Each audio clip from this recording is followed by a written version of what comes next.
The protagonist thought she was used to it by now, but she's still just as uncomfortable. Perhaps all because of those chilling gray eyes, the owner of which stares at her like a hungry beast. When they first met, the protagonist couldn't even imagine that he would look at her like that. And the girl asked where to today, getting the answer that in the cheek, very surprised. The man leaned over her and said he was gloved and in uniform, so it was better to do it on the cheek today. But the girl argued that he could take the gloves off, couldn't he? The man said he couldn't do it because his hands were freezing. The protagonist decided to agree. The girl said she was taking her temperature, and I felt how cold he was, but not as cold as before. The woman said that if the man got hot, he could tell her. The man's point is that the main character doesn't change because she knows he doesn't get hot, but she says it anyway. In her defense, the girl said that her interlocutor was not yet fully cured, and perhaps the day would come when he would feel feverish. The man said that wouldn't happen and added that the girl is always so warm. The protagonist is reborn as the heroine of the novel. At first, her life was just like everyone else's, but due to the girl's carelessness, there was an accident, after which she remembered her past life. The main character had an accident at 19, and here was the world of the novel in which the girl was stuck.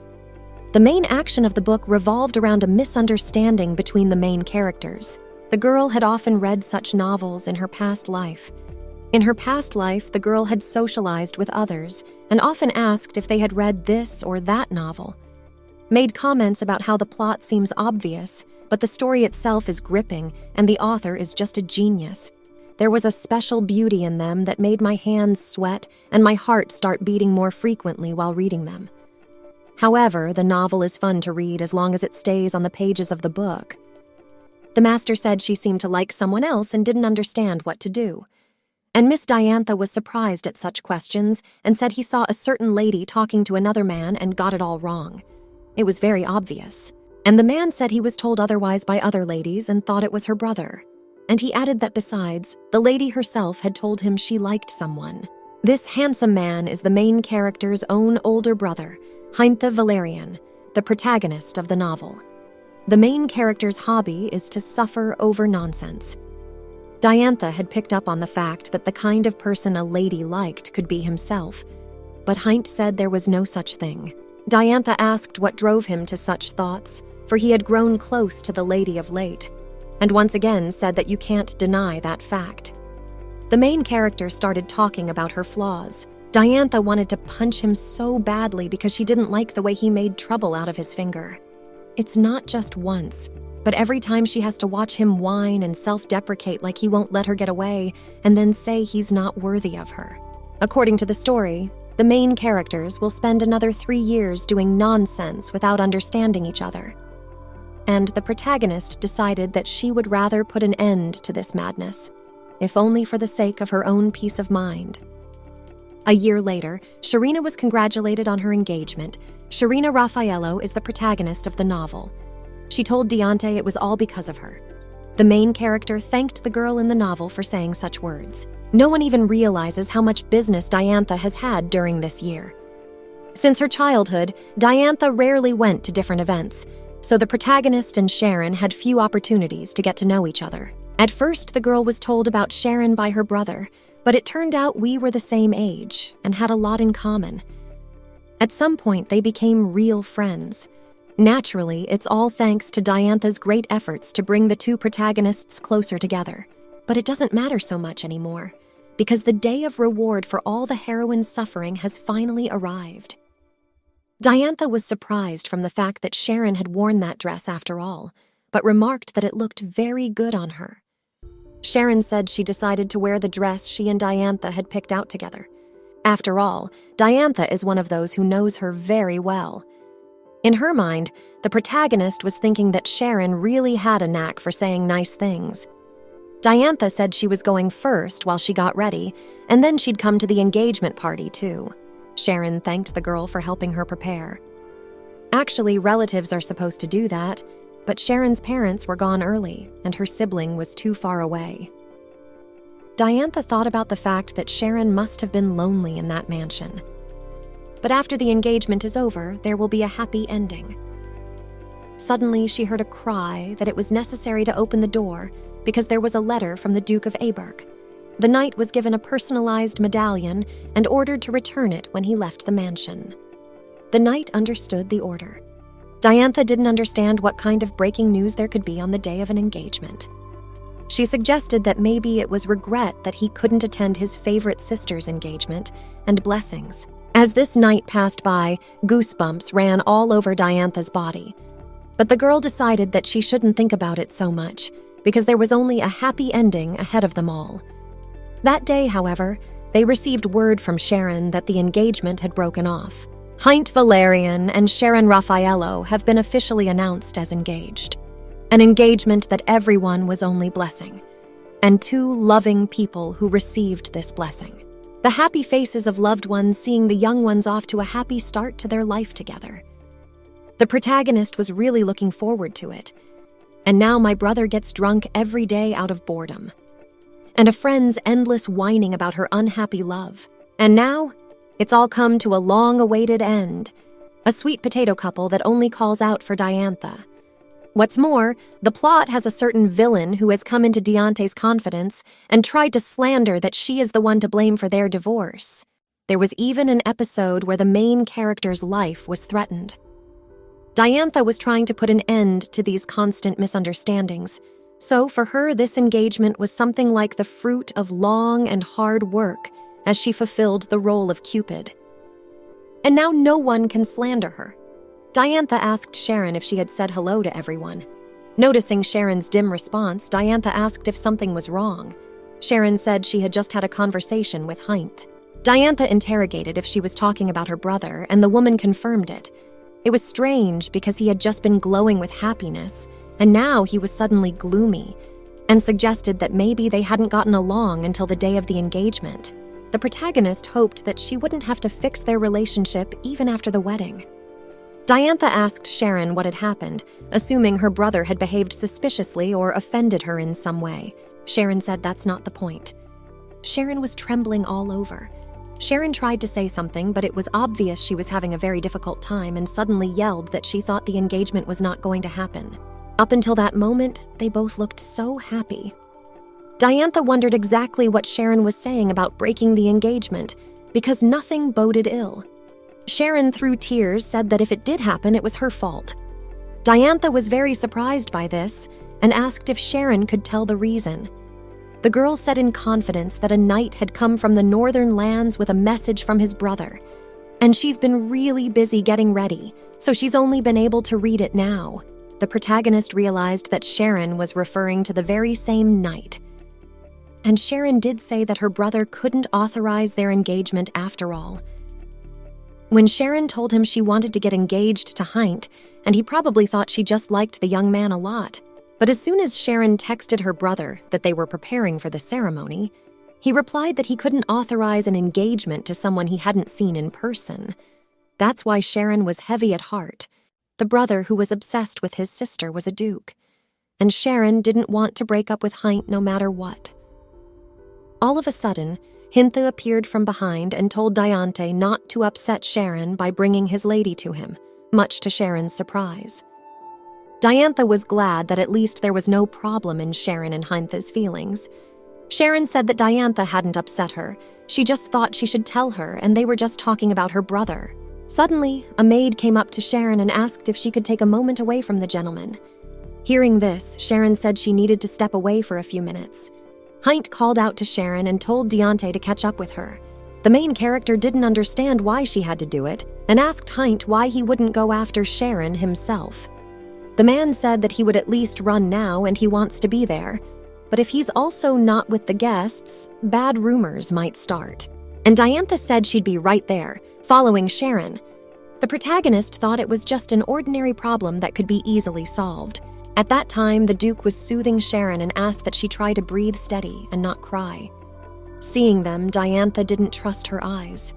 Those gray eyes that were like a barely there haze that would disappear again. A man on whose bosom Sharon could cry in peace. This really surprised Diantha, and she couldn't believe it was the real Duke Rebirth. Diantha had often been to the Raffaello family home, so she had seen the portraits of her brother and sister many times.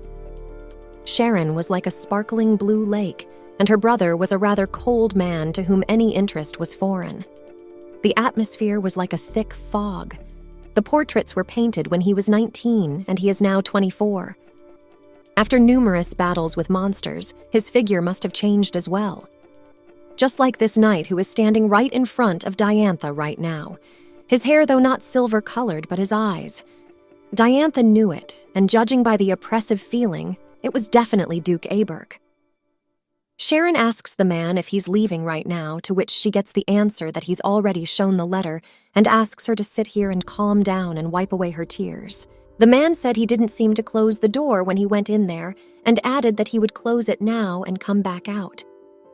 The knight approached Diantha and said that she could see that the Duchess was now crying, and if she wanted to come in, she could come in, but if not, he asked her to leave this room. Diantha needed to calm down after her encounter with the formidable Duke, and she wondered why he had left the northern lands. He lost his parents at the age of 16 and was given the title of Duke. From an early age, he saw the dark side of aristocratic society. The Duke's choice was always centered on Sharon. Also, he had never once disobeyed the Emperor, which was tantamount to self-defeating. The imperial palace silently watched Aberg, waiting for the moment and looking for his weak point. It was as if the Duke was in exile in the north and had never yet left it, and Diantha thought about going back there. The man casually touched Diantha, and she felt painfully cold. Diantha fell, and Sharon quickly ran up when she spotted her and asked if she was all right, and when she came up, she realized Diantha wasn't hurt. The Duke pushed the protagonist, didn't he? The girl stood up and asked me not to hit her pelvic bone because it was only getting more painful. The knight apologized and said he was too uncautious, which is why he didn't notice the misses, and added that he had to go and that he would not interfere with their conversation. When the man left, Diantha asked Sharon about her puffy eyes and blurry makeup. The protagonist said that if the bride was in that state, everyone would think it was a marriage of convenience. Sharon asked if it was badly rubbed, but Diantha didn't answer and said they needed to rest in the room for a while first. Afterward, Diantha said she thought it could be tweaked a bit and covered with a veil. Diantha thought about how she shouldn't say she recognized the Duke. After pondering, the protagonist asked Sharon if she had cried over that night and if Duke Raffaello had sent him. She pretended not to know who it was. Sharon at first casually said it was a brother, and then straightened out that it was a knight who brought a letter from his brother. This surprised Diantha, and she interjected when she saw Sharon holding out the letter to her, asked if she could take a look. Sharon let her do it, and remarked that she was crying so much that she didn't have time to see what was there herself, and added that she thought it was likely that this knight would stick around for a month, and so Diantha would know what the letter said anyway. The protagonist read the words for Sharon to come north with the knight he sent as soon as everything was ready. She was horrified when she read about the north. She wondered if the Duke was crazy and realized that she couldn't let Sharon go north, and she urgently needed to meet with this Aberg. Diantha told Sharon not to say anything to Heint, because the news was too shocking for her, because she didn't understand how anyone could take her north. The main character said to wait for her because she needed to get some fresh air and implied that she would be back soon. There was no episode in the novel where Sharon had to go north. This turned out to be the result of the protagonist influencing the course of events. The girl was talking about something with one of the party waiters. Judging by the knight's attire, the Duke had most likely arrived on horseback, so she went to the stables to begin with and hoped he hadn't left. Just then, Diantha heard a sound, as if something heavy had fallen inside. She went inside and watched to see if there was anything wrong. She saw Duke Aberg inside, who was lying on the floor. The protagonist realized it was magic poisoning. Magic poisoning is an unknown disease that only exists in the northern lands. About 2 years later, an alchemist would accidentally discover the disease. It only manifests itself in newcomers who have been in the north for a long time, so it is difficult to detect. Visitors who have been under the influence of the magic of the northern lands for too long become infected with mana. In this world, mana is like a second heart. When mana becomes polluted, all physical processes in the body are disrupted, and while one is in the north, magic replaces mana, so the body works as before. This means that being in the north provides security, and if a person leaves those places, they need to come back. This was the reason why Rebirth had to resolve the relationship of the two characters. The result Diantha had been striving for turned out to be far from a happy ending. The main character was too passionate about connecting two people, and thought that being poisoned by magic might be a reason to authorize their marriage. However, just reading about this novel and seeing the disease manifest in reality turned out to be very different things. Diantha said she couldn't just leave it like that and asked herself if she couldn't deal with a problem like this. The Duke was very cold, and she thought it was good that she had memories from her past life. The protagonist wrapped the body in a sack and told the servant that it was heavy and cold, and said it would definitely help because she knows the alchemist who first discovered the disease. Diantha carried the icy Rebirth onto her horse and set off for Fernando the alchemist's laboratory, though she didn't know the exact location. The girl was lost and didn't understand where she should go next. The protagonist only knew that there was always a chimney smoking, and the laboratory itself looks very bright, as if there was a real madness going on there. The house that was across the street from Diantha looked just like that description. It was exactly as described in the book, and one she couldn't miss. Diantha knocked on doors, and a man came out yelling that he was getting really fed up with everyone and asking who else was there. He said he didn't want the papers, asking if the woman had seen the sale ban on the door. It was Fernando Dare, the alchemist. Fernando had a great interest in the northern lands and magic poisoning, for which he personally traveled there and eventually invented a cure for the disease. The alchemist said he was busy researching and asked not to be disturbed. Diantha said that the thing was, no sooner had she finished speaking than Fernando started to close the door, but she held the door and said that she didn't sell newspapers or preach religion, and she had a request for him that had to do with the northern lands. This interested the alchemist, and he interjected. Diantha confirmed what he had heard correctly, and there was a hidden disease in the northern territory, and added that she had an order to him that related to this disease. This surprised the alchemist, because the stranger was wearing an overly dressy dress because of her brother's engagement, and appeared out of nowhere and talks about her problems, riding in on a horse and therefore looking disheveled. It was a very suspicious personality for a man. The man hesitated, and Diantha said that if he doubted, he could look at the guy who was hurt. The alchemist said it was just a perfect specimen, and told the guest to pass, rather, thanking her for coming. He specifically changed attitudes. Fernando warned the protagonist to be careful of the floor as she walked in. This really surprised Diantha, and she asked again, but the alchemist didn't answer and just said to be careful. It was all amazing, and Fernando asked how it was possible for his whole body to be filled with magic. The man marveled, for it was the truest of northern magic. The girl addressed Fernando, and he specifically ignored her. The main character had already started yelling his name, and finally Fernando said he could hear and asked what was wrong. Diantha said she wanted him to cure the guy of the disease. On reflection, Fernando said it would be a bit tricky. Although he was researching the area, he had no certainty until recently, so right now there was no cure or any forays into research. Fernando asked that if that man died, Diantha should give his corpse to him. Diantha interrupted him and said that she knew all the ingredients to make the medicine. You will need ice crystals, which are imbued with the magic of the northern lands. It is necessary to introduce holy water inside these crystals and melt them in the fire and inject them into the body of the patient. The protagonist realized that it was quite possible to misunderstand her because she shows up and says she knows all the ingredients of the cure. Suspiciously, the alchemist asked if anything else was needed. Diantha said that yes, and she came to him because she didn't know the proportions, and the girl knew she needed to distract him and keep the situation quiet. Thinking about it, Fernando said that northern ice is not easily melted by ordinary fire. Diantha said it was nothing to worry about while she was here, and added that this ingredient is the easiest to get. Fernando regarded her with suspicion, but at the same time he was very happy to have a live test subject in the form of Rebirth. Fernando said he would start mixing all the ingredients right away. so he made a sample of the drug. For starters, Fernando made it to medium proportions.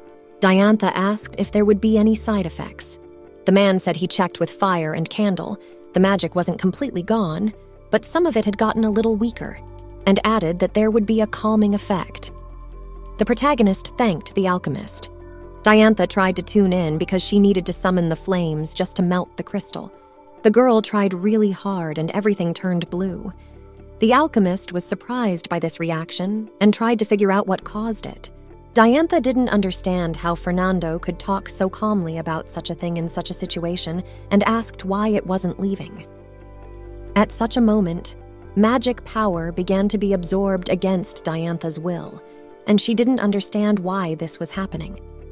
Diantha didn't understand how she could now live with the fact that she had killed the main character's brother and didn't understand what would now happen to Sharon and her brother's relationship. If Diantha is arrested by the metropolitan authorities and imprisoned, the headlines will immediately contain news of a lady killer. Diantha just wanted everyone to be happy, and now she's going to end up like this. The main character didn't realize what it was and hoped it didn't kill the main character's brother. Fernando said that the man looks too normal for a dead man and the whole sight is just superb, and he needs to write it down sooner rather than later. When Diantha heard that all was well, she calmed down a bit and began to reflect on the fact that the floors of the Duke's clothes were not burned and his chest was rising and falling, so he's breathing. The expression on Duke's face is rather peaceful. It was a very big relief for the main character, and Fernando added that he was breathing easy. Fernando was pleased to make a note of what the fire was able to cleanse a bit of the effects of the magic. When the kid wakes up, we'll have to question him further. Diantha thought to herself that this man was some kind of pervert because he was enjoying himself and it interested him to the point of creepiness. However, Diantha had picked up on the fact that he knew quite a bit about the disease, which means he's better at poisoning magic than anyone else. The fire didn't burn for long, and the flames gradually began to extinguish, and the acrid smoke and thin black ice completely disappeared. What surprised Diantha was that the man had just nearly died, and now he was sleeping so sweetly and unsuspecting. There were just no words. Suddenly, Fernando asked about whether he could be woken up, and Diantha asked if the guy was awake. And it was kind of funny, and Diantha said she had to go now. There was a healing that took place. And Diantha is a little nervous because, after all, she said she was just getting some fresh air and left the engagement party. Surely everyone is worried, and the ceremony is probably coming to an end. Suddenly, the man grabbed Diantha's hand and opened his eyes. He said the girl was very warm. Diantha didn't know what to say and thought about him talking in his sleep, and asked if he was okay and if he could see her. The protagonist didn't understand why he was being so noisy in his sleep and sleeping and grabbing his hand so hard. Suddenly, the man stood up, and the protagonist realized that it didn't look like it was going to end today. Finger by finger, Diantha unhooked the Duke's arm and left him a note before she left the lab so he wouldn't freak out when he woke up in an unfamiliar place.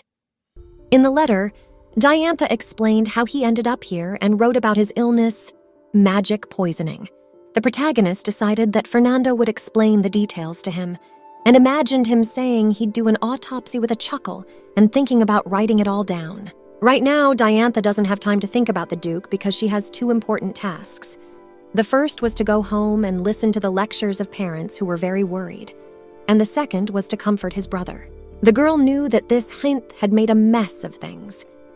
This elusive genre of romantic fiction, according to the title in the novel, there are fantasy elements found in the novel, one of which is a special skill possessed by members of the main character's family.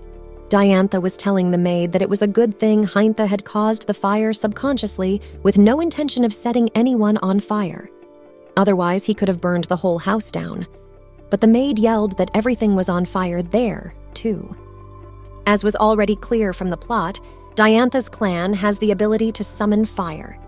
Direct descendants of the Valerian family could control fire. Because of this skill, everyone in the family had red hair and eyes. There were even anecdotes that children in the Valerian lineage were already born with fire, and Hint, Diantha's brother and the novel's protagonist. Hint asked what would happen to him and Sharon now, and what he should do now. Again, he was in such a state. As soon as he and Sharon got into trouble, he would get drunk and start a fire, unable to control his powers. And Diantha ordered him to stop setting everything around him on fire or stay in the room.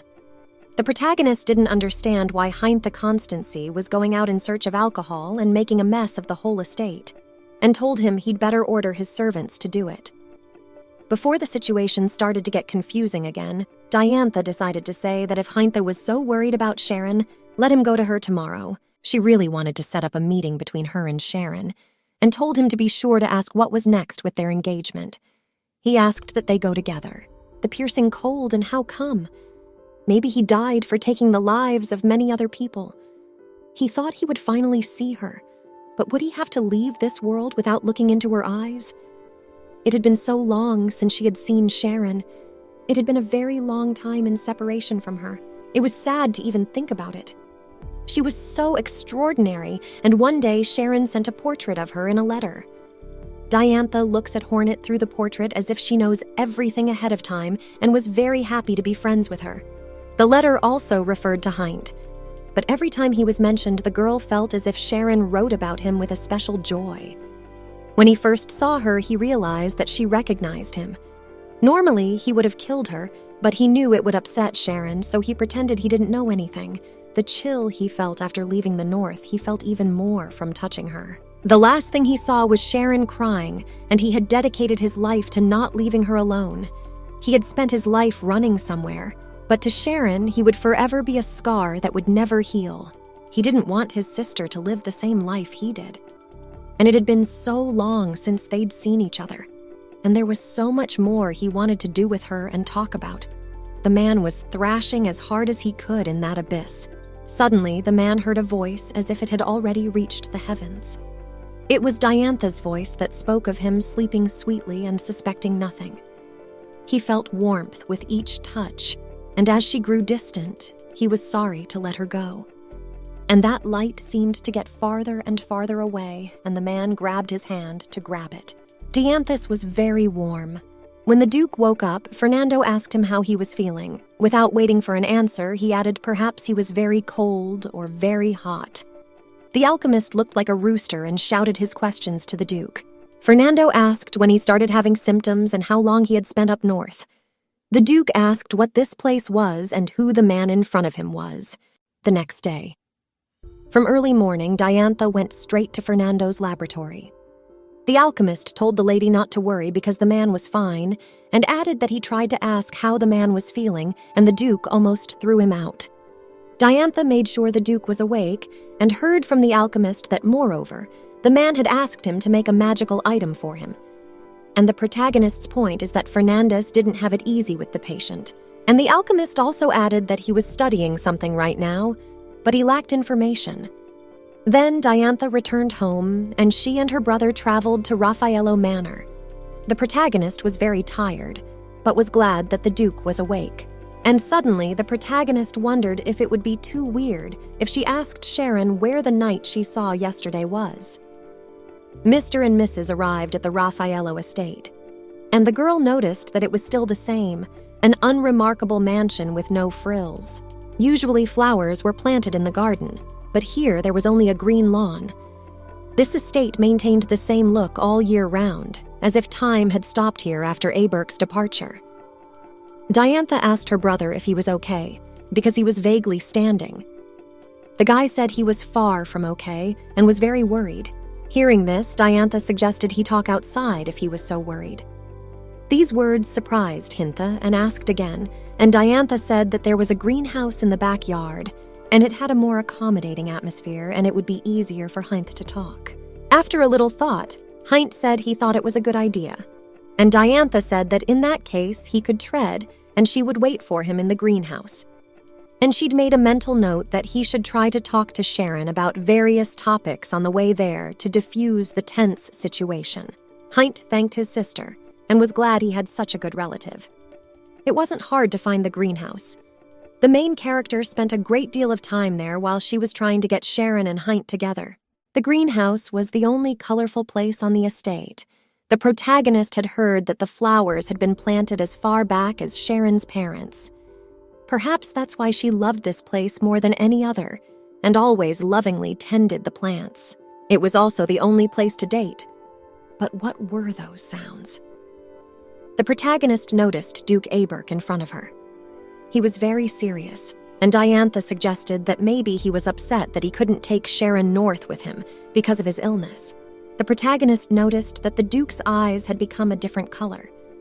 Diantha said hello and thought that maybe he had taken the magical lenses away from Fernando, because she remembered Fernando talking about the Duke's request for magical items. The Duke said he couldn't say he was well, and Diantha told him to keep doing what he was doing, then turned and started to walk away, and the Duke started calling out to her, trying to stop her. The protagonist turned to him, and Aberk said that he had heard something from the alchemist. Diantha was curious about what exactly, and she asked, thinking about the way he was looking at her because her gaze was a little intimidating. The Duke said there was not an ounce of falsehood in those words. Diantha didn't understand what he meant and asked again, and the man walked over to her and told her that he was grateful for taking care of his sister. But that was different, and if what she said wasn't true, he wouldn't forgive her. Diantha didn't understand what was wrong or why the Duke didn't try to hide his real name and assumed he was testing her somehow. Diantha decided not to get out of character and asked what he was talking about and which sister. The Duke begged his pardon and took her hand. After that, Diantha felt very cold and snatched her hand away with words about how they might suddenly be seen by someone. Aberk said it wasn't a lie. The girl said it was natural, and except for Sharon, she had nothing to do with him and why she would cause harm for no reason. Pensive, the Duke said, the girl didn't even ask who his sister was. Nor did she ask the name of the unfamiliar knight who was suddenly the first to speak to her. And Diantha realized that he was testing her after all. But the man said he was going to tell anyway. Diantha was surprised that he wanted to tell her, and he justified it by saying that he might have to see her as often as Sharon for the next month, and he thought it was better to tell the truth right away. And naturally, if Diantha would tell it to the others, and he looked menacingly in the direction of the protagonist. Diantha was quick to say that she had no reason to tell it, since she was Sharon's friend. And what's more, Diantha is a close friend, so she'll keep those words of his a secret. Only one thing Diantha didn't understand was why he would see her as often as he did Sharon. To this, the Duke asked if she had heard the information from the alchemist. Diantha didn't know what he meant. Duke meant energizing. Diantha interjected, and Aberk said that according to the alchemist, if he needed to be in the capital for a long time, it was better to be charged with the energy opposite to the north in advance before the symptoms of illness manifested along with the crystal he was holding. And now Diantha understood why the lights appeared as they had yesterday, and the protagonist said she didn't need it in that case because he could use the fire from the fireplace. But the guy assured her that other objects didn't give her the same reaction as the protagonist's fire. The alchemist mentioned that there was no other way other than Diantha's personal presence to mitigate the Duke's bouts of illness. Diantha was shocked that research had progressed so far. First those magical lenses, then Fernando's words. And did the alchemist manage to achieve such results while Diantha was away? So the Duke also learned of his illness. Now Diantha understood why he had brought up his sister and hinted at his identity. It was under the pretense of Sharon. He hopes to receive help from Diantha at all times. Diantha envisioned telling Sharon that Duke Aberk was tormenting her and she was a portable fireplace for him. The main character resented the fact that she would be a portable fireplace for him. Suddenly, she heard someone calling for her and Sir Diego. That voice sounded familiar. It was Heint and Sharon. Diantha noticed her brother looking at her very strangely and wondered why that was so. Heint asked Sharon who it was, and Sharon remarked that Heint must be seeing him for the first time and introduced Sir Nathan Diego, who had come from the north, and added that he would be staying here for about a month and would accompany her everywhere. Heint asked if this man was the same knight who brought the letter. Sharon said that if they met, they could have tea together. Sir Diego said he'd love to have tea. They left quickly and Sharon had to leave them, and she told everyone to socialize while she took that time to bring dessert, which I'm sure Sir Diego would enjoy. Diantha didn't want Sharon to leave her there alone. Heint told the knight with a smile that if he had just come from the north, he was probably seeing his Sharon for the first time. Her brother said he feels like Knight is pretty close to her and thinks he's friendlier at heart, though you can't tell by looking at him. Diego said he's quite social, unlike some people. It was a rainbow reflection. The poisonous yam was enraged and said he was somewhat stressed by Sir's last words. And to this, the Duke said that he had not spoken them for such a purpose. They glared menacingly at each other like dogs ready to devour each other. Diantha didn't know what to do and wanted Heintha to calm down. After all, he was Sharon's brother, and not just a knight. Finally, Diego asked Heint if he was only acting like this because the lady had paid him attention, and he remarked that it was very childish, and if the Duke saw it, he would strip Heint of his title immediately. Heint said that a man can't know that, and those words are just his personal opinion, and the Duke knows perfectly well himself. Diantha sat between them and didn't know how to react, or whether she should stop them or if this should continue. By chance, Diantha said she should probably trust her brother with it. Heint asked what it was about, and the protagonist started talking about how she remembered a request from an acquaintance. She remembered to energize him. Suddenly, they stopped looking menacingly at each other, and one was saying that he had misunderstood the other. But that was just Diantha's imagination, and she decided that this way, everyone would be satisfied with both the sister and the sister's husband, and they would have a strong male friendship. The protagonist decides that she will cut down on labor and they'll make friends at the same time. She thought this plan was just perfect. Sharon offered Sir a taste of one of the desserts, and he thanked Miss for the courtesy. Sharon suggested something else. It wasn't as sweet as the previous one, but it felt softer, and she thought it was bound to please him. When Sir tasted it, he said that Shireen was right and it was less sweet. Sharon was very pleased and said she had prepared a separate tea for him and hoped his tastes hadn't changed and thought Sir would like it. Diantha thought about how good it was that she had sent the maids outside. If Sharon and Diego had been seen by anyone, they might have misunderstood this situation. Like her brother. Heint walked into the room looking at this picture in horror. Diantha realized she would have to intervene. The protagonist turned to Sharon and apologized for saying such things, but she would ask. Diantha put her head down and wondered if Sharon had been scared the day she said she'd take a little walk and disappeared. Sharon said that honestly, she did. But then Diantha sent a note, so it's okay. And she asked if Diantha had slept well, because she had heard that the girl had not been feeling well since the morning, and such news, and she imagines what state the protagonist was in. Diantha thanked Sharon and said that she had actually tricked her. Sharon didn't know what her friend was talking about. Diantha said he wrote in the note about not feeling well, but really, the protagonist realized that maybe it's too much, but no matter how she does it, she can't stay calm, and so she. But the girl heard Sir's whispering that on the subject of illness, she must not speak on any account. Sharon asked what happened to Diantha because she stopped talking too abruptly and changed in her face. The man tugged on Diantha's leg and asked why she was silent since Sharon was getting flustered. The main character laughed and said that, to be honest, she ran after Sir Diego that day.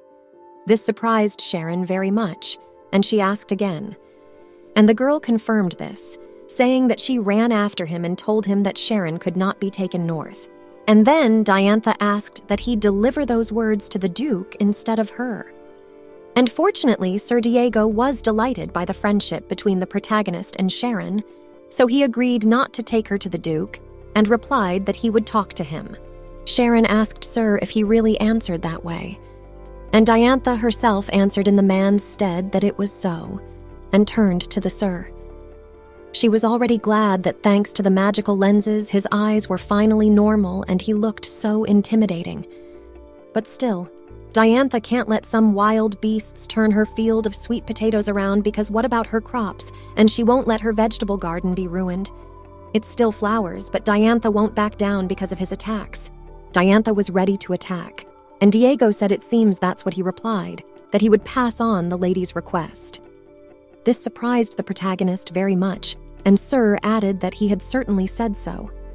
Diantha didn't understand what was wrong, or why he gave in so easily. And Diego said he had to report to the Duke whether the lady was doing well at the manor. And he's going to observe them personally for a month, and he thinks he and the lady will be seeing each other a lot, and he gives advance notice and is very excited to meet the lady. Diantha was also very happy to see them. It wasn't clear to her what the situation was. They bowed to each other. After bowing in a sort of confused state, an air of awkwardness enveloped them. Sharon again casually called Sir a brother and said he would recognize them too when he lived here for a month, because there was no man in the world who treated Sharon as well as Heint did. Diantha didn't realize the look on her brother's face and didn't understand what was happening to him, and Sharon herself also called out to Heintha, but he didn't react. Diantha thought about the fact that he should be happy, and he was even more defeated, and even more so in front of the man who would be watching him for a month. She imagined the Duke would say that Hintha was very pathetic because he didn't know love, and her brother would beg her to stop. They should just show harmony and happiness, and Heint is ruining it. Diantha got a headache and thought that maybe she should go back home. Heint turned to Sharon, wondering what Diantha's words about not being taken north meant. It wasn't clear to him what it meant. It was only now that Diantha realized that it was a secret, and she hadn't even noticed that she had let it slip as she watched Aberk's reaction. Heint wondered if Sharon would have continued to keep it from him if Diantha hadn't blurted it out. Heint apologized, stood up abruptly, and started to walk away. Sharon called out to him and yelled that they needed to talk. Suddenly, Diantha got up too and said she would go too. Sharon told Diantha to stay because it would be more proper if she explained things to him herself. Diantha felt very uncomfortable and realized that their conversation would probably take a while and thought that she should probably just leave. Diantha said she suddenly remembered that she had urgent business to attend to and would probably leave. The main character was very frightened. The Duke said that no matter how hard he looked at it, her words kept him on his toes. Diantha hoped he wasn't going to interrogate her about how she knew about his illness. Duke said he was about what Diantha said about entrusting it to her brother and asked if she meant energizing. Diantha had no idea what he was talking about and apologized, asking what he was talking about. Sir said that if it was true, he would say at once that she had better drop the idea of entrusting it to her brother, because he doesn't like him that much yet, and the mere thought of Hintha touching him makes the Duke shudder. Diantha's plan failed, and she obeyed the Duke. And the man added that the most important thing was that he hated it when anyone knew about his weaknesses, and he hoped Diantha understood what he meant. But Diantha didn't understand anything. But suddenly the protagonist asked if he was comfortable with it because of her being Heint's sister.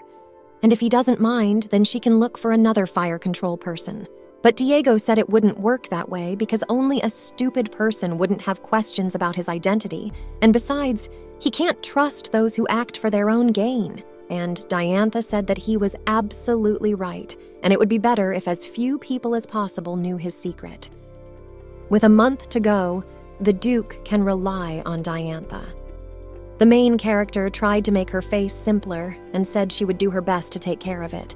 The words of concern surprised the lad, but he said he would look forward to it then. He smiled, and Diantha sees him smile for the first time. But the protagonist started to get herself worked up and thought it was a mockery of her. Diego said that since they had already agreed on everything, he should probably go. Diantha contemplated her trip home because she was very tired. The maids considered whether to prepare already, but one of them decided it was better to prepare now than to let the water get cold when the mistress called them. The others agreed, and one of them told me that she had heard it said that their mistress was the most beautiful at the ball. Diantha didn't understand how she was supposed to walk with such a heavy weight. The protagonist interjected about the ball. The maids noticed it was Mrs. Diantha and quickly greeted her. Others urged the maids to greet their mistress more quickly. Diantha said she shouldn't, and she just wanted to say she was leaving. And they look very busy, so it's not worth wasting your time on her. The maids said that their mistress received an invitation to a ball in honor of Her Highness's birthday, so they are doing their best to make their mistress the most beautiful at the ball. The main character was surprised because she didn't know or hear anything about the princess's birthday. The maids said it was probably because Diantha hadn't checked her letters, and added that they said it was a very important ball before the princess's coming of age, so invitations had been sent to all the aristocrats. Diantha had been so busy with the two protagonists lately that she hadn't attended any balls or tea parties. Always saying she wasn't interested and wouldn't go, drinking tea as she wanted, much to the surprise of even the maids. Even her parents had already stopped urging Diantha to go to an event. Diantha thanked the maids for telling her this, and added that she had a lot to do, so she had to go and asked her to tell Sharon and Heint to talk quietly. If you think about it that way, the idea of having a tea party wasn't such a bad idea. After all, Diantha had managed to get the information by accident. Diantha turned the whole room upside down, but finally found a letter from Deborah Frances Bastow. She is the princess of the Empire of Bastia and the sole heir to the throne. She disliked Aberk, so she hated Sharon and constantly bullied her. That was the villain of this novel. Why the princess bullied Sharon is an interesting question. It all started with Raffaello's ex-spouses, whose lives began to change suddenly. At the time, the emperor decided that this was a great opportunity to annex the duchy of Raffaello, which boasted of its boundless power. He intended to betroth his daughter to Iberk, but Iberk refused to marry the princess for almost 4 years in a row. And on the day he turned 19, the emperor decided to press Iberk, offering him 2 options to choose from. The first option is to marry Deborah, and the other will head north. If he chose to marry, Sharon would become a duchess, and she would have to see the filth of aristocrat life with all the unseemly details from her childhood. So Iberk, without hesitation, chose to go north. On the other hand, there remained the princess, having endured so many years of constant rejection from a man she didn't even love. Princess Deborah. The maid would open the curtains and tell the mistress to have a good morning. Diantha woke up and heard from the maid that there were many things in her room today that needed to be put away. The protagonist realized that she had fallen asleep like that last night while reading the letter. The maid asked if mistress had found what she had been looking for so long yesterday. Diantha confirmed this and said she was going to go with Sharon to the ball at the Imperial Palace, so she was looking for an invitation card, and it turns out it would be in 4 days. Diantha was very reluctant to go there, and the maid, hearing that there was so little time left, was in complete shock. Diantha said that probably all the normal dresses were already sold out, and she would have to alter a bit of what she already had. But the maid said that wouldn't do, and it would be the same as smearing slop on your face and walking around like that. 10 minutes from Daisy's costume designer. The maid said they had very little time and needed to move out. Diantha was in complete shock. The maid who was going with mistress ordered another maid to take care of cleaning mistress's room. They arrived at Raffaello's estate. Diantha wondered very much with Daisy. Daisy started talking about how Diantha had told her that Mrs. Sharon would also be at the ball. And they have about the same physique, and surely the lady has prepared a few outfits. It can't be helped, and they'll have to ask her to borrow one. Diantha was in complete shock and thought that there was no conscience at all in such an act. But Daisy said that Mrs. Sharon would even be happy about such a thing and asked the mistress to hurry up and go. They were greeted by Sharon, the maid, who told them the mistress was at a fitting in the dressing room. When Diantha saw her outfits and shoes, she was completely shocked by their beauty. She suggested that it's probably not easy for Sharon because it takes a lot of time to try it all on, I guess. Diantha told Sharon that it was her. The Duke was surprised and didn't understand what she was doing here. Diantha was also surprised to see the Duke and didn't understand why he had come here. After all, he's pretending to be a knight. The protagonist hoped he would leave and that he was done with all his business here. The protagonist turned to Sir and said that he seemed to have come here to fulfill some request. But he said he wasn't, and Lady Sharon asked him to help pick out a dress and added that he could just stand by and watch. The girl realized he was going to stand there like that. The maid moved closer to Sharon and told her that Lady Diantha had arrived. Sharon was very pleasantly surprised and said it was very good that Diantha had come because she was just as confused.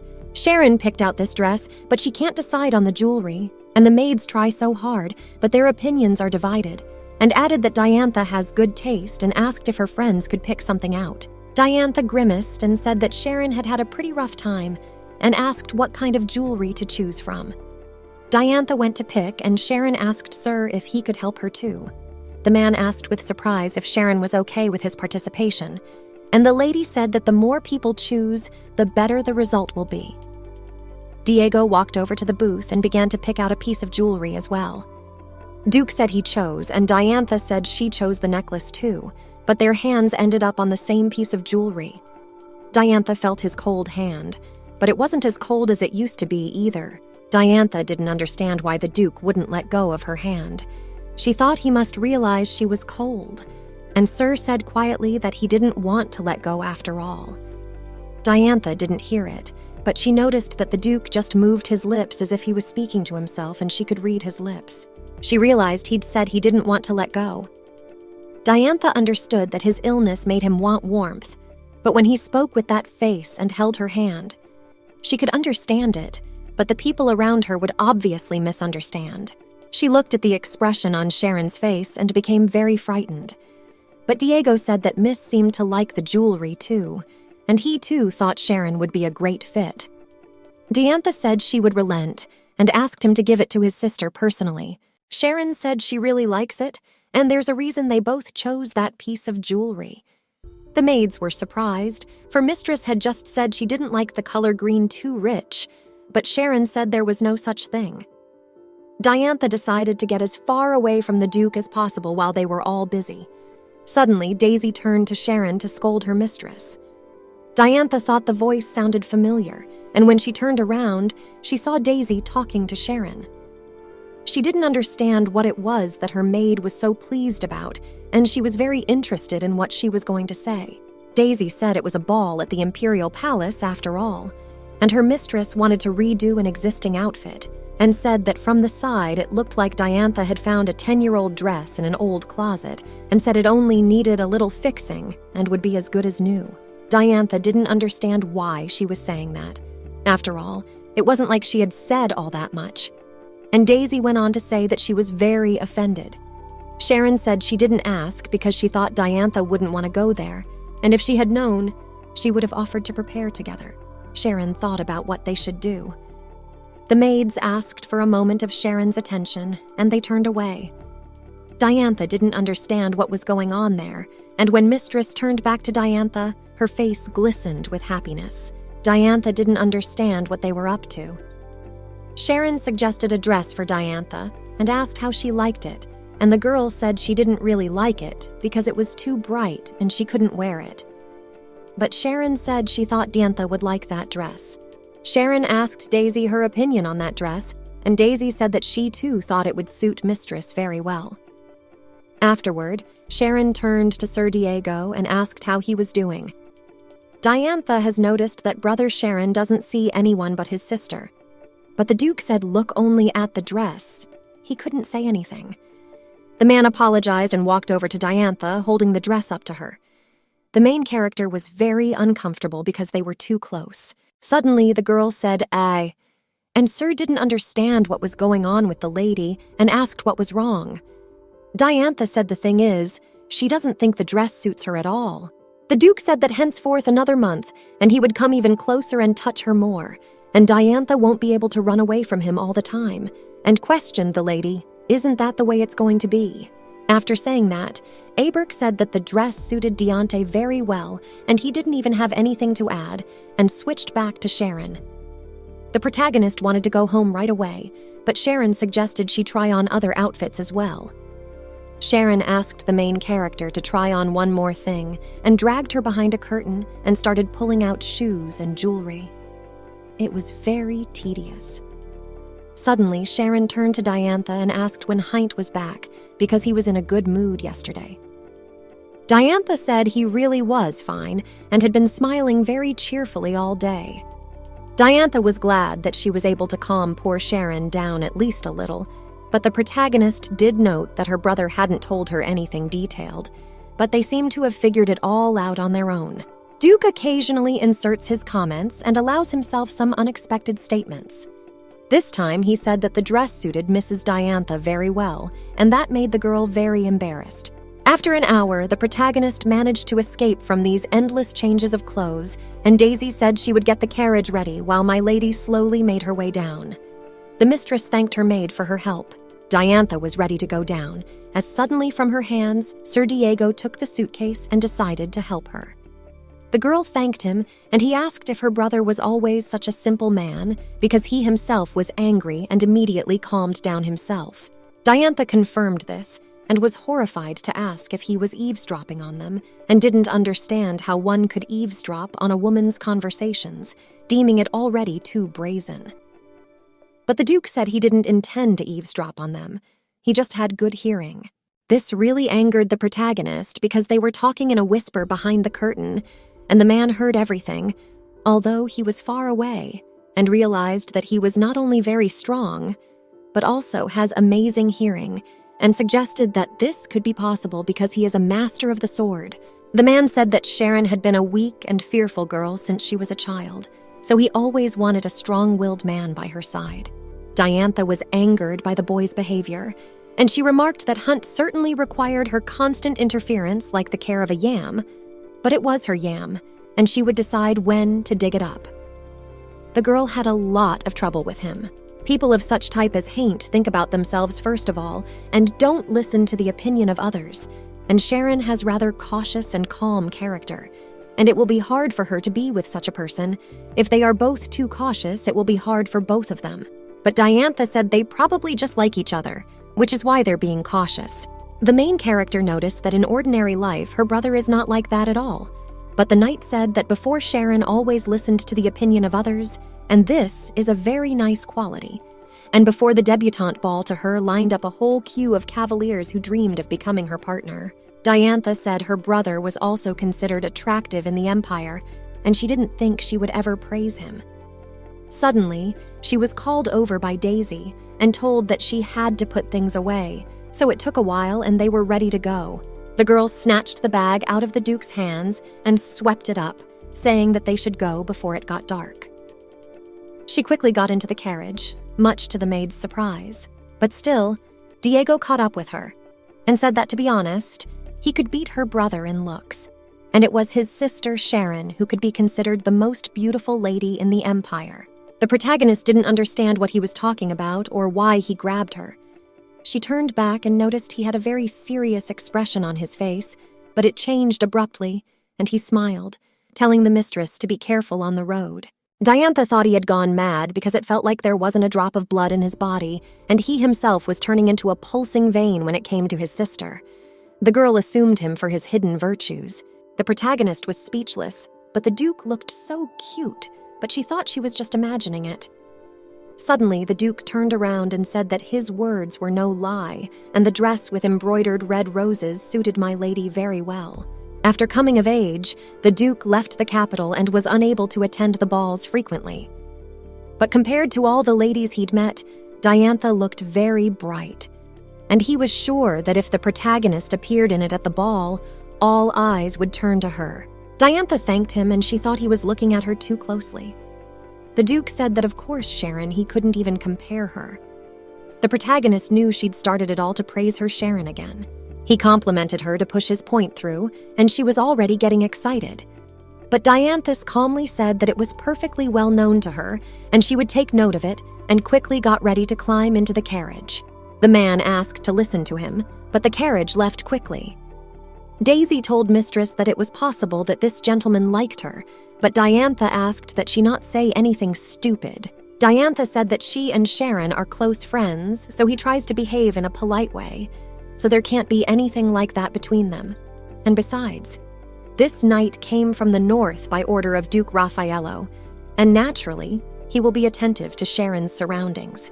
And most importantly, Diantha is the sister of Mr. Heinta, and he is the #1 target for Knight Diantha, the #2 target.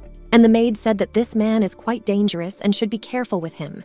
When the Duke approached his sister, she asked exactly if he had talked to Diantha about anything in particular. The man said that he had just loaded his things into the carriage and that was all, suggesting that perhaps he had made some mistake in his behavior, in which case he apologized. But Sharon said she must have misunderstood when she was watching through the window and apologizes for her words. Sharon just said that from afar it looked like he started attacking Diantha, and she ran away out of fear, and she apologized for thinking that. Knight said there's nothing wrong with that and he can't say she's really wrong. This surprised Sharon very much, and he said that the Duke was very worried about Sharon being very gullible, and he said he didn't have time to teach her how to sort people out before he left. The man remembered for a moment Diantha telling him that she wouldn't tell Sharon anything because she was her friend, and the closest one too.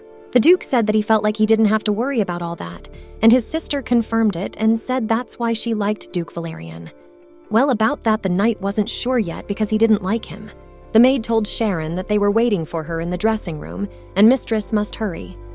Sharon said she was on her way.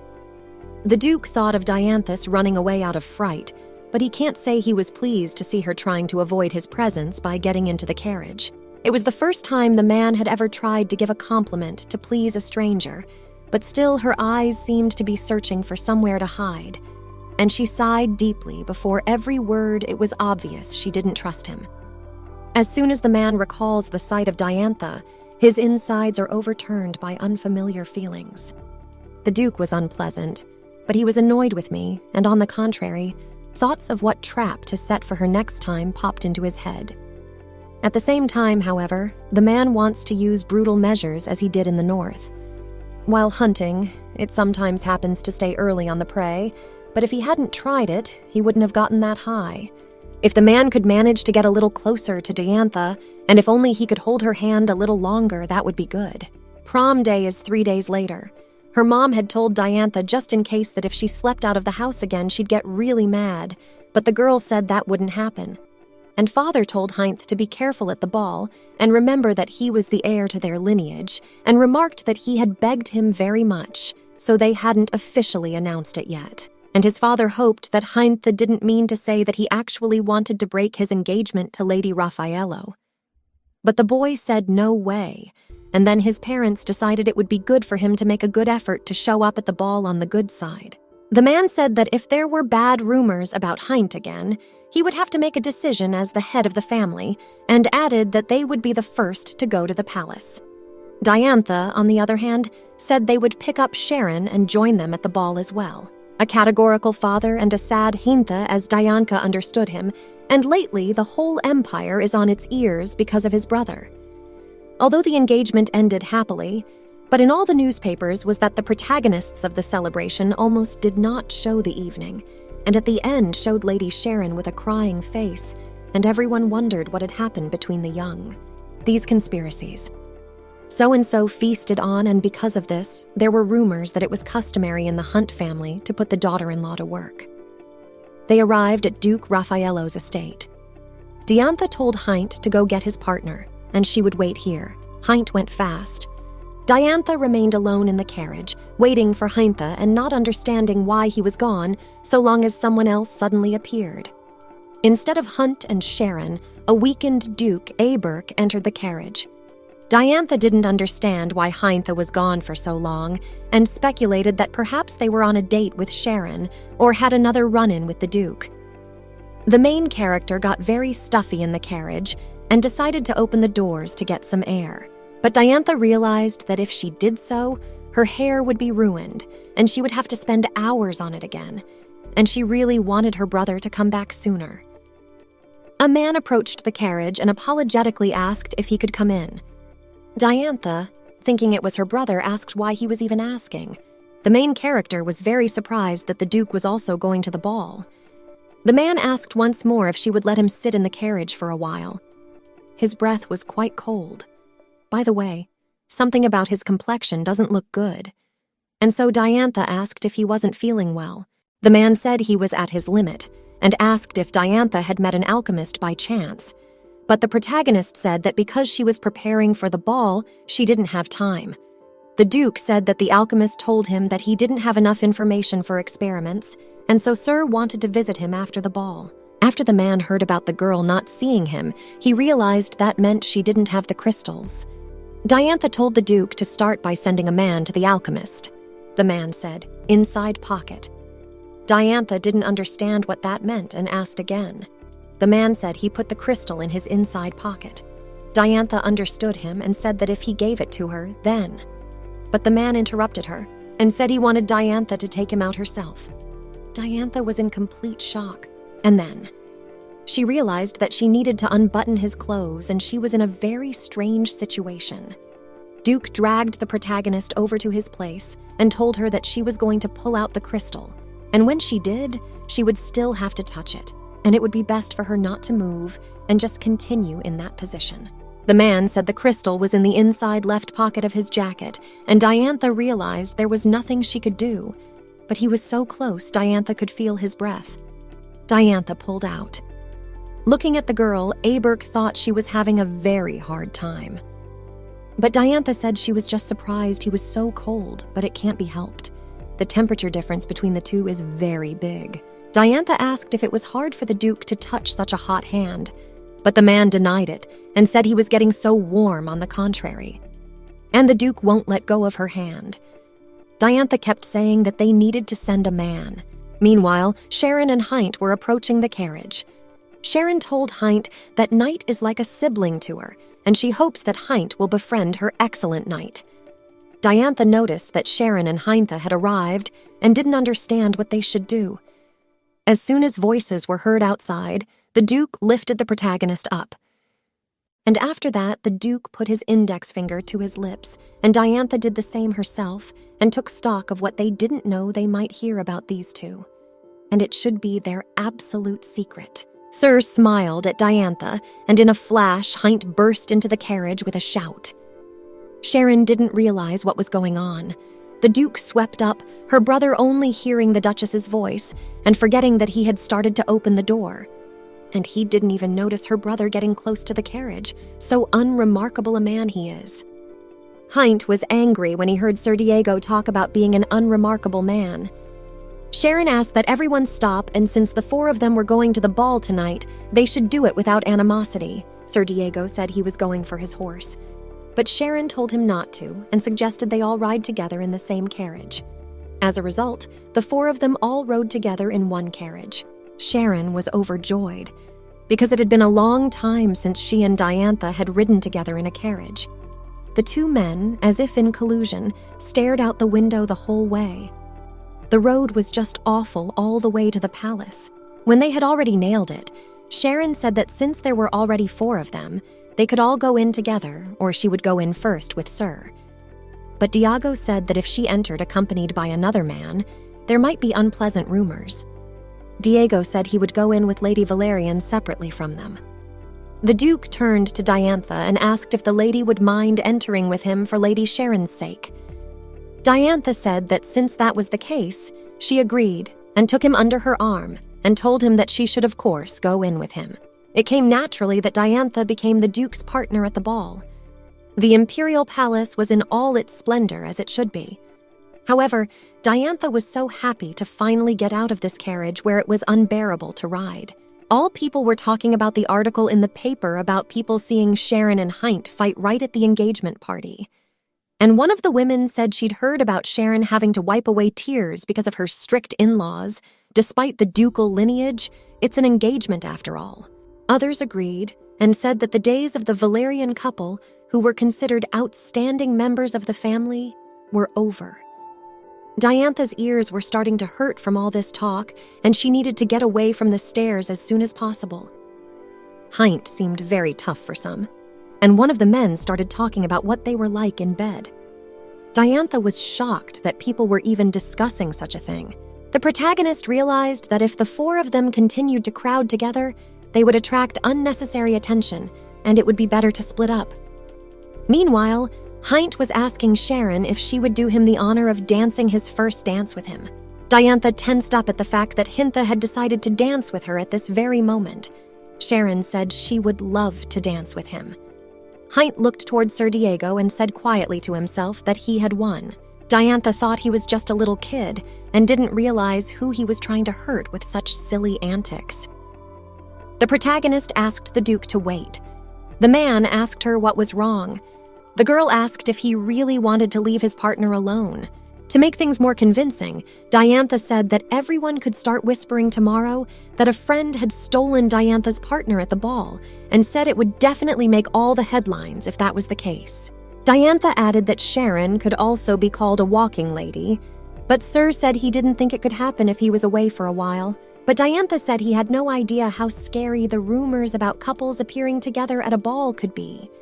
And not out loud, but she added that it was just like the rumors about her, Sharon and Heinta, that came about because of the Duke. And then the Duke told her that they should make an effort to keep false rumors about her.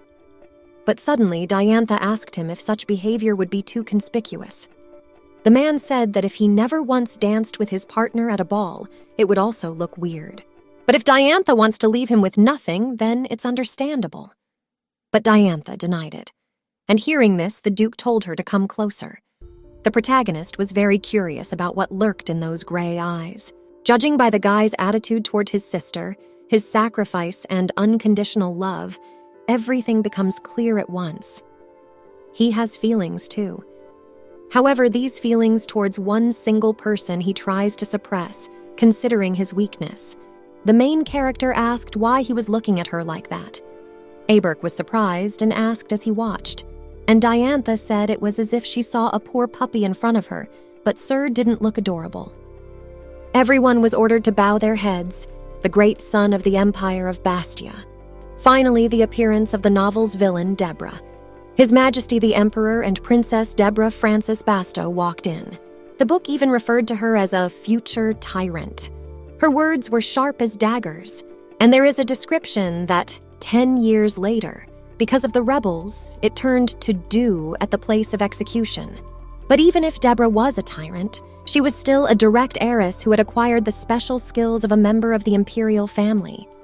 It is said that the first emperor was able to control people, but as generations passed, this ability became weaker and weaker, until Deborah was born with that power.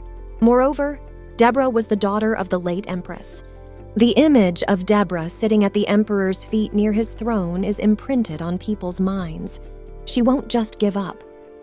The people were introduced to His Highness Prince Livios Principe Basto, Prince Livios Principe Basto, Deborah's half-brother. He didn't have any outstanding abilities, but he was praised by many. When you have someone to compare it to, the atrocities are even more visible. The emperor was pleased that so many people had gathered to congratulate his favorite daughter on her coming of age. The man said they have prepared treats for everyone and hopes they all have fun. After the congratulatory speeches, the princess was immediately surrounded by representatives of aristocratic families. At the same time, there was no one near Prince Livios for fear of angering the princess. Sharon didn't understand how it was. There were so many people around the princess that it was impossible to approach, and she had invited her to reconcile. Sharon's introductions included Diabora with a smile that offers her friendship. Diantha didn't think so. Suddenly, Sharon asked Diantha how about saying hello to the princess. Diantha said they'd better wait a bit until there were a little less people, and said that for now they needed to separate Heint and Sir. The men, meanwhile, were arguing about Sharon. Diego called Heint very rude, saying he would report everything to the Duke. Sharon walked over to Hein and told him that she had already told him not to start a fight. Meanwhile, Diantha was getting angry, because now Heint would have to sweat a little. And she'd picked up on the fact that he'd started bullying the Duke for nothing, and Diantha had been so uncomfortable then. But she feels good now, for she is not the only one who must suffer. Suddenly, Duchess Sharon was called out by someone. When Sharon turned around, the man said he looked at her from a distance, but didn't think it was really her, the Duchess. They had met her a few times at balls before the Duke left for the north, and he feels like they haven't seen each other in almost 4 years. It was a prince, and he said that he had learned from the newspapers that the Duchess was engaged.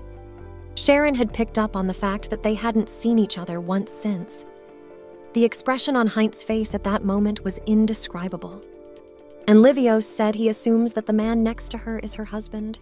The prince turned to Heint and asked if he was the eldest son of the Valerian family.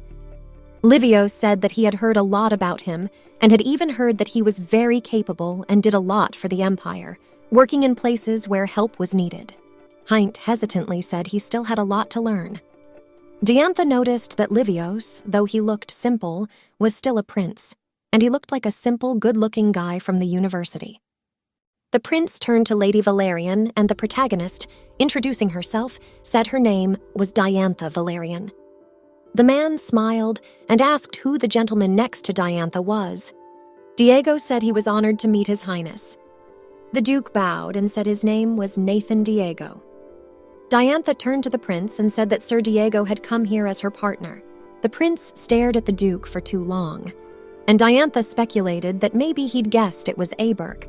The main character said that Diego came from the north, so he really likes to look at everything. Diantha decided to divert his attention by pretending to be a lady who wants to pique his interest in herself. Diantha said that after all, the banquet at the Imperial Palace is just top-notch, and everything is very beautiful. Livios looked surprised, and Diantha realized that he probably recognized him after all. The facial features may be the same, but the hair color and eyes are different.